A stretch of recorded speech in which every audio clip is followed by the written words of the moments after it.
Hello viewers, আশা করি সকলে ভালো আছেন। বন্ধুরা, আজকে বানাবো আরেকটি ঝটপট তৈরি হবে এমন একটি রেসিপি যা ভাত রুটির সাথে খেতে অসামান্য লাগে।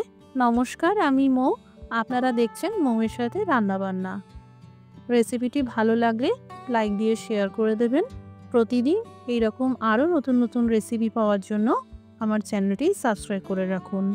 এখানে নিয়েছি একটা বেগুন, 4টে পটল আর একটা আলু। এখানে পটলের খোসা ছাড়িয়ে রেখেছি।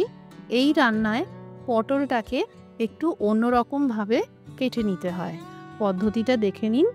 প্রথমে পটলকে দুবার এইভাবে গোল করে কেটে নিতে হবে। এবার সবকটা কেটে নেওয়া অংশগুলোকে নিয়ে একসাথে নিয়ে এইভাবে দুবার লম্বা করে কেটে নিতে হবে। এতে খুব ঝটপট কাটা হবে আর এই রকম ছোট ছোট পিস হয়ে যাবে। এই রান্নায় জলের ব্যবহার হয় না, যেহেতু ভেজে ভেজে রান্নাটা করতে হয়, সুতরাং এইভাবে অবশ্যই ছোট ছোট করে সবজিগুলোকে কেটে নেবেন। পটল কেটে নেওয়ার পর আলুটাকেও ছোট ছোট করে কেটে নিতে হবে।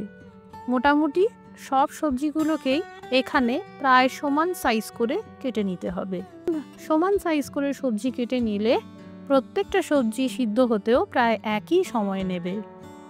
এবার বেগুনটাকেও একই রকমভাবে ছোট ছোট করে কেটে নিলাম। এখানে বলে রাখি, এই রান্নায় কচি বেগুন নেওয়ার চেষ্টা করবেন। যে বেগুনগুলো বাইরে থেকে একটু শক্ত হয়ে গেছে বা বেগুনে পোকা রয়েছে, যে বেগুনগুলোতে বড় বড় দানা রয়েছে, সেই ধরনের বেগুন দিয়ে বানাবেন না। এখানে সমস্ত সবজিগুলো কাটা হয়ে গেল। এবার পেঁয়াজটাকেও কুচিয়ে নেব। টোটাল 2টি পেঁয়াজ নিয়েছি। খোসা ছাড়িয়ে নেওয়ার পর কেটে নিতে হবে। ফাইনলি চপ না করলেও চলবে, জাস্ট ছোট ছোট পিস করে পেঁয়াজটাকে কুচিয়ে নিলেই হবে। এখানে আদা রসুন লঙ্কা আগেই বেটে নিয়েছিলাম। এবার পেঁয়াজ কুচি প্লেটে তুলে নিলাম। ফ্রাইং প্যানে সর্ষের তেল গরম করে নিয়েছি। প্রথমে ফোড়নে ভেজে নিলাম কালো জিরে। এবার প্রথমে কুচানো পেঁয়াজ ভেজে নেব। এখানে পেঁয়াজ কুচি সফট আর হালকা বাদামি হয়ে আসা পর্যন্ত ভাজতে হবে। পেঁয়াজ কুচি ভাজতে ভাজতেই এই আদা রসুন কাঁচা লঙ্কা দিয়ে দিলাম। এখানে 5 থেকে 6টা রসুন কোয়া আর 3টে কাঁচা লঙ্কাকে আদার সাথে জল ছাড়া মিক্সিতে ব্লেন্ড করে নিয়েছিলাম। ভালো করে ভেজে নিতে হবে যাতে রসুন আদা কাঁচা ভাবটা চলে যায়। এবার দিয়ে দিলাম এই কেটে রাখা সবজিগুলো।